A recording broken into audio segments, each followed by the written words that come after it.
gobierno, para cambiar la estrategia, lo que decidió fue hacer inversión es decir, poner en déficit el presupuesto del gobierno y tratar por esa vía de reactivar, pero también al mismo tiempo estaba vendiendo todas aquellas empresas que desde el punto de vista del gobierno consideraba que eran obsoletas o ineficientes.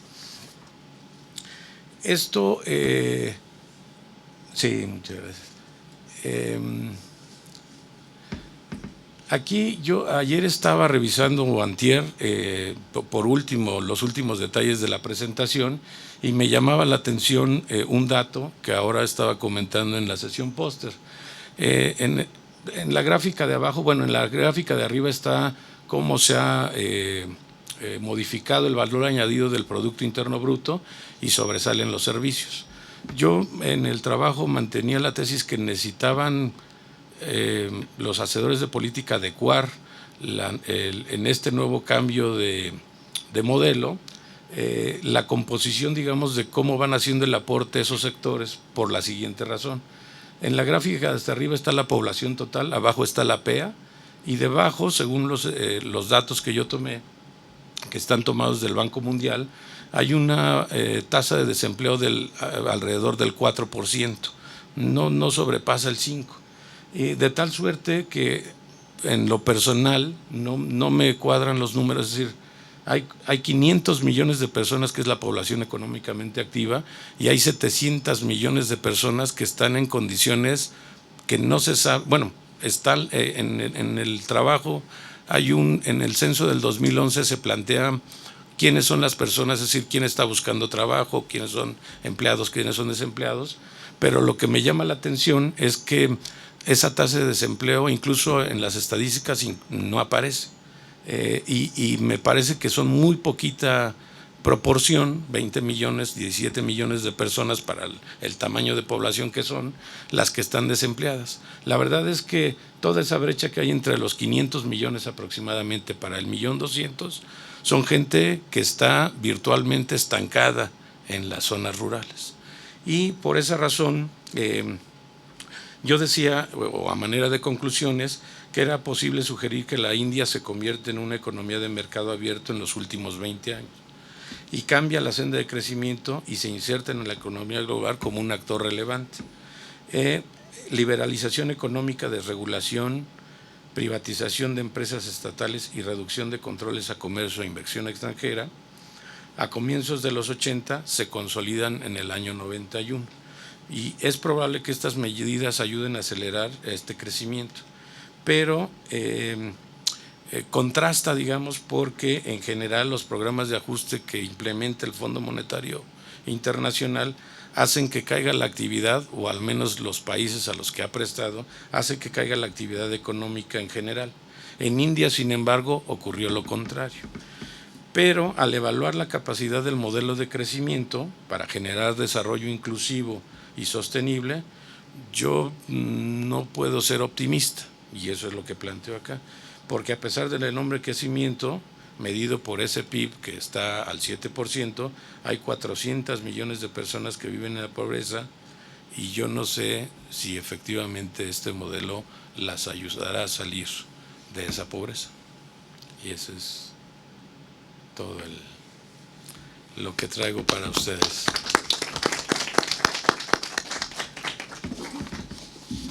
Muchas gracias.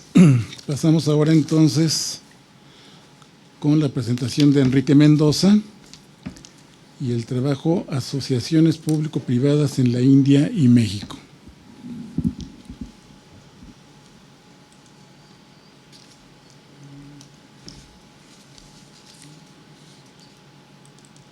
Bueno, muchas gracias, agradezco la invitación al seminario, a las organizadoras, a la doctora Alicia Girón, a la doctora Eugenia Correa y la maestra Patti y todo el equipo que siempre nos está apoyando. Muchas gracias a todos. El tema que voy a tocar yo es precisamente qué sucede con las asociaciones público-privadas en la India, ¿no?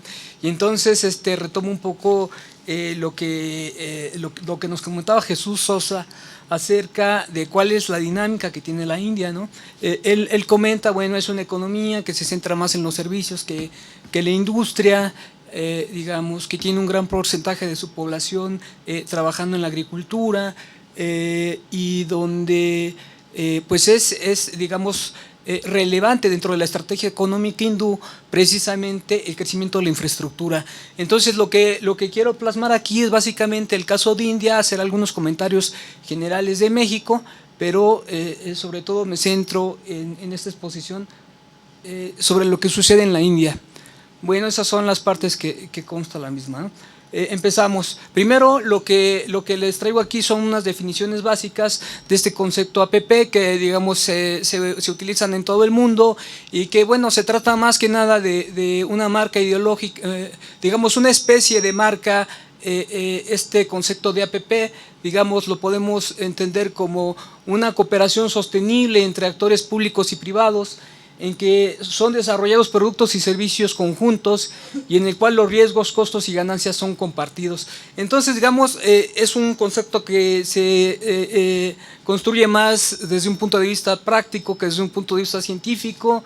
Es un concepto ambiguo, se refiere a una amplia variedad de arreglos con diferentes estructuras y formas de contrato. Hay distintos niveles de responsabilidad y riesgo asumidos entre los socios que las conforman, ¿no?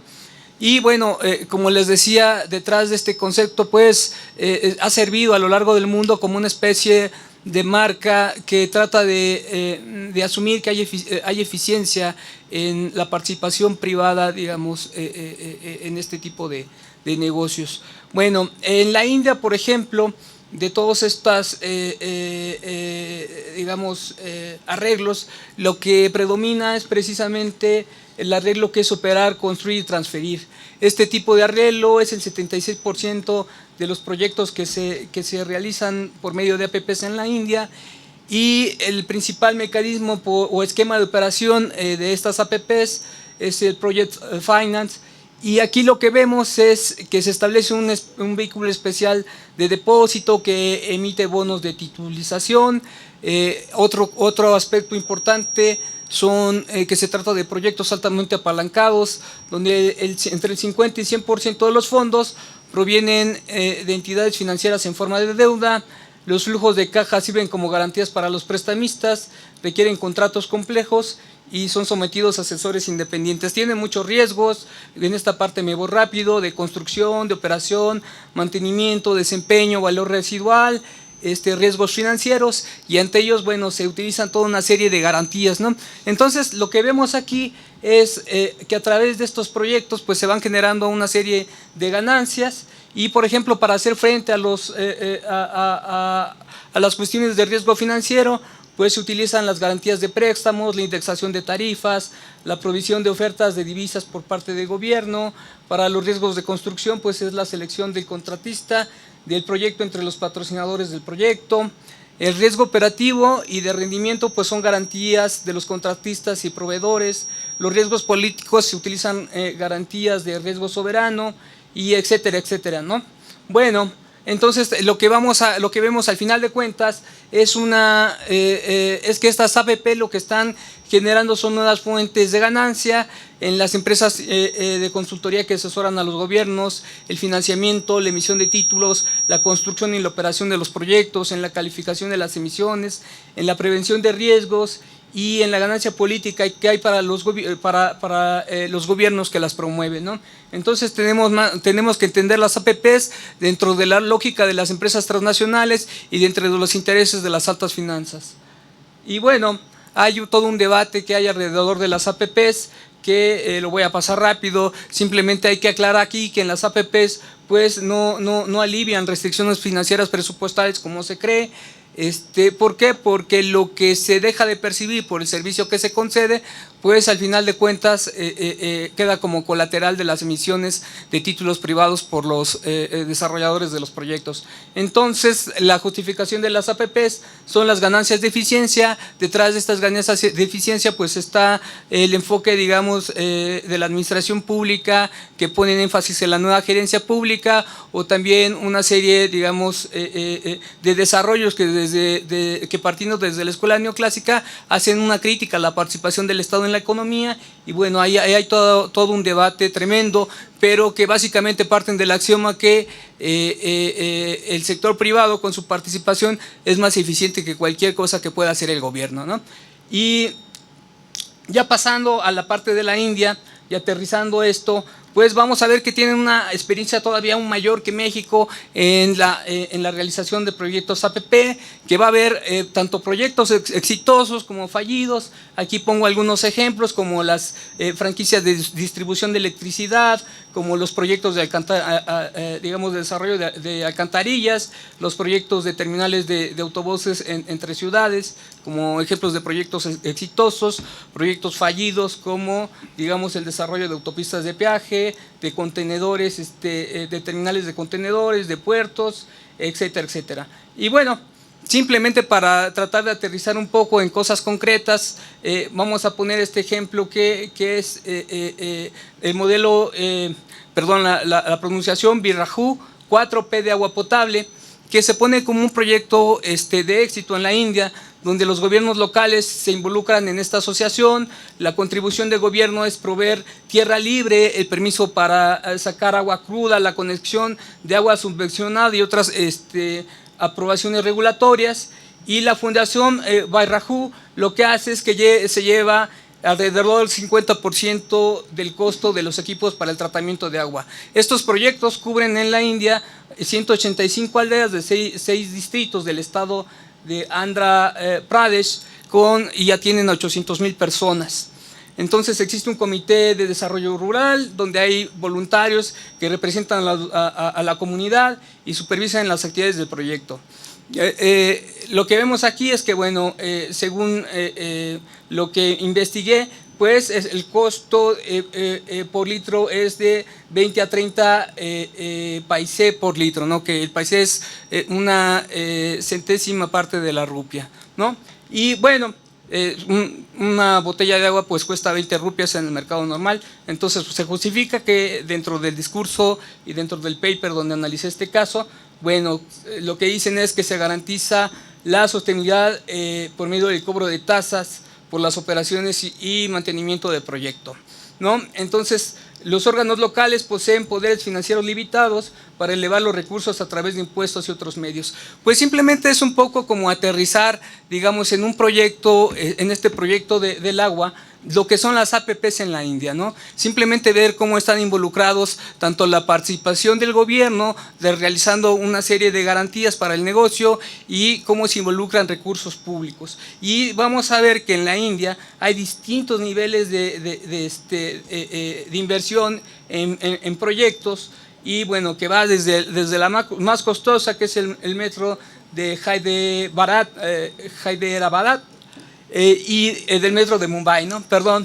Entonces tenemos una serie de proyectos donde vamos a ver que en la India tienen estas APPs una mayor madurez y mayor desarrollo que en México. Por ejemplo, por poner el caso de los aeropuertos, aquí esta información es al año de 2011, vemos hay 13 proyectos de aeropuertos donde el 62% están en construcción, el 30% están operando y el 8% son ofertas. Y vemos en los proyectos de energía que hay 47 proyectos, donde el 9% de los proyectos son ofertas, 14 están en construcción y 77 están operando. Y así nos podemos ir hacia la parte de caminos y puertos. Entonces, bueno, aterricemos un poco en lo que sucede en el sector carretero. La India va a tener, digamos, la segunda mayor red de carreteras, 4.9 millones de kilómetros, y en este sector carretero lo que vamos a ver es que, bueno, según las metas del 12º Plan Quinquenal, el sector público contribuye con el 74% de la inversión en carreteras, mientras que la inversión privada es el 26% restante. ¿Cuáles son las medidas de apoyo al sector carretero para el estímulo de APPs?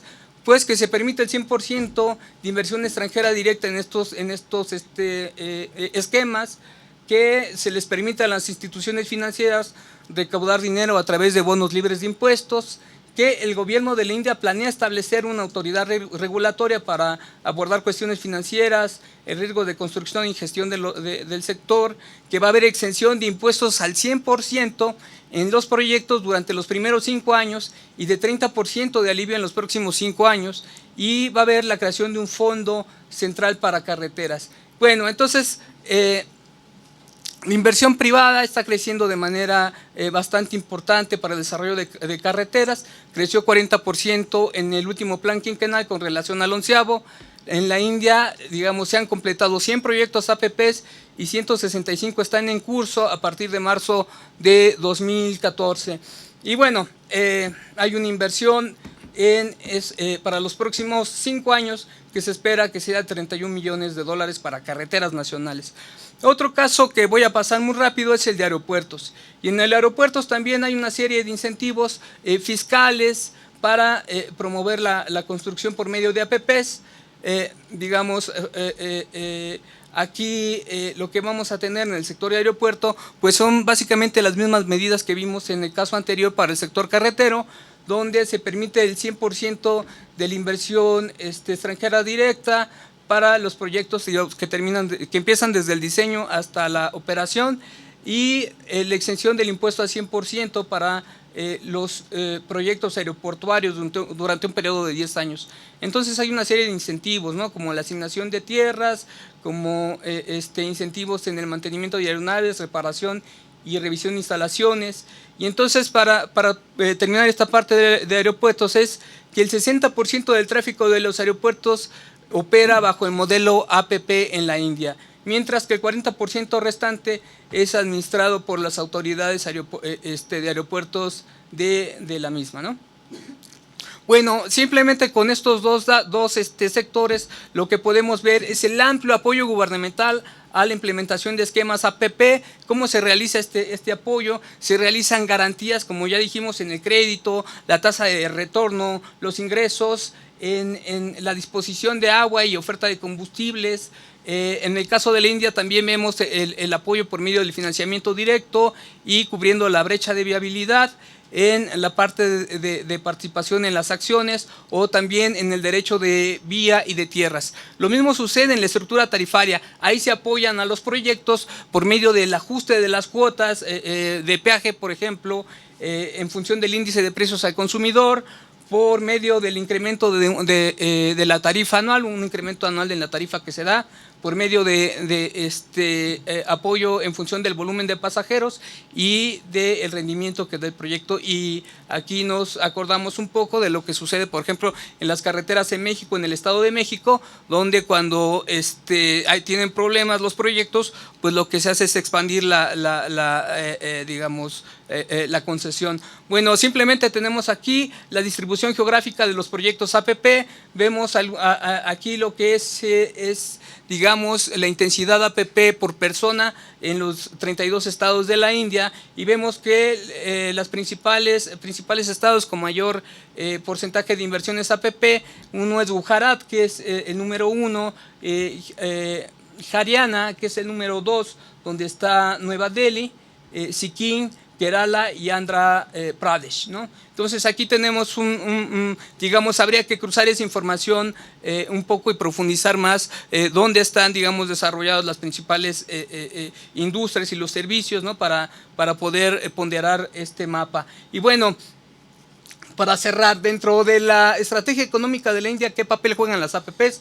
Bueno, India tiene un importante déficit en infraestructuras. Lo que vemos es que en el bienio 2011-2012, la inversión en capital fijo como proporción del PIB era del 33.6%. Esta ha caído para el bienio 2014-2015 al 28.7%.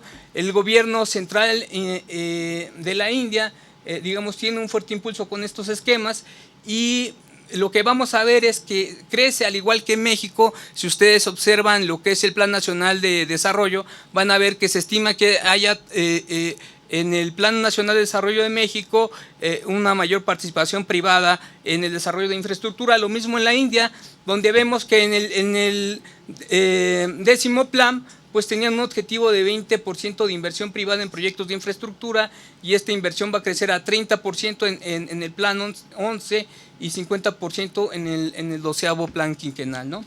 Bueno, ¿cuáles son los principales obstáculos para el programa de generación de infraestructura por medio de APPs del gobierno hindú? Pues para ellos es, desde su punto de vista, la falta de una reforma que regule la adquisición de las tierras, la persistencia de problemas financieros de los bancos indios y muchas corporaciones de gran tamaño, el aumento de las tasas de interés, que eso le puede pegar a su programa de infraestructura, y la solución que ellos han tenido es invertir, digamos, impulsar la inversión del sector público o animar a los inversionistas extranjeros. Entonces, en la actualidad, 2/3 de las necesidades de deuda totales de los proyectos APP en infraestructura en la India es financiado por la banca pública. Muy diferente a lo que pasa en México, donde estas APPs principalmente tienen su fuente de financiamiento en la banca global. Y bueno, esto de México me lo salto y me voy a las conclusiones. Las APPs son una consecuencia de políticas de equilibrio fiscal y austeridad, generan nuevas fuentes de ganancia para el capital monopólico financiero, de las que ya hablamos, el financiamiento, consultoría, emisión de títulos, construcción y operación de proyectos, calificación de las emisiones y la prevención de riesgos. No ahorran recursos financieros y se sustentan en la supuesta eficiencia de los mercados competitivos. Abren la puerta para la titulización de activos públicos, requieren de un amplio apoyo gubernamental para su desempeño, y hay que entender las APP dentro de las estrategias de las empresas transnacionales y las altas finanzas. En el caso de la India, que es lo que hemos visto, hay una amplia experiencia en la implementación de estos esquemas. Ya nos comentaba Jesús, desde el 91 se aplican, digamos, las reformas económicas, el modelo neoliberal. La economía hindú se va a caracterizar, también lo dijo Jesús, por su alto dinamismo, centrada en servicios y cuenta con un mercado interno fuerte. Y entonces el gobierno, para mantener sus niveles de crecimiento, pues apuesta por impulsar la generación de infraestructura por medio de APP. El gobierno hindú establece distintos tipos de apoyo que también hemos visto: apertura a la inversión extranjera directa, exenciones de impuestos, creaciones de fondos y unidades reguladoras independientes, asignación de tierras, garantías de crédito, tasas de retorno y de ganancias, ¿no? Garantías de todo esto, apoyos a la estructura tarifaria, lo vimos, incrementos basados en el IPC, incrementos anual de la tarifa, volumen de pasajeros y rendimientos, etcétera. Bueno, esas son las características. Ya no voy a meterme en esta parte de México, pero lo que podemos ver entonces es cómo entendemos las APP dentro de la misma dinámica, tanto del modelo mexicano como del modelo hindú, ¿no? Cómo entendemos que hay en uno tiene un alto dinamismo en su crecimiento, no ha sido afectado tanto por la crisis, precisamente por depender de su mercado interno, que es el caso de la India, y el caso mexicano, donde, bueno, ok, también se apuesta por APPs, pero no hay una banca pública tan digamos, que tenga un papel tan protagónico. Entonces tenemos dos puntos, México y la India, donde se aplica, digamos, un mismo modelo, pero tienen, digamos, cada uno sus características particulares, y sobre esas es que hay que estar tratando de entender cómo funcionan estos esquemas. Bueno, es lo que traigo para compartirles. Muchas gracias. Bien, muchas gracias. Pregunto, ¿Teresa Aguirre no ha llegado? ¿No? Bueno, pues yo creo que nos ha cedido su tiempo para unos 15 minutitos para unas rondas de preguntas y respuestas. Así que podríamos iniciar quizás con 3 o 4 preguntitas y luego ver cómo andamos de tiempo, porque tenemos que darle paso dentro de 15 minutos a la siguiente mesa. ¿Alguien quisiera hacer comentarios, preguntas?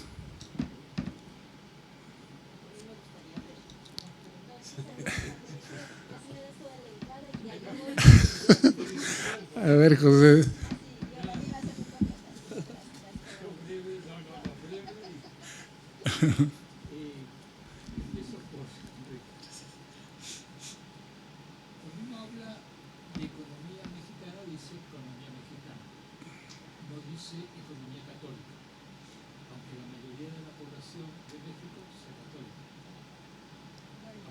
bastante.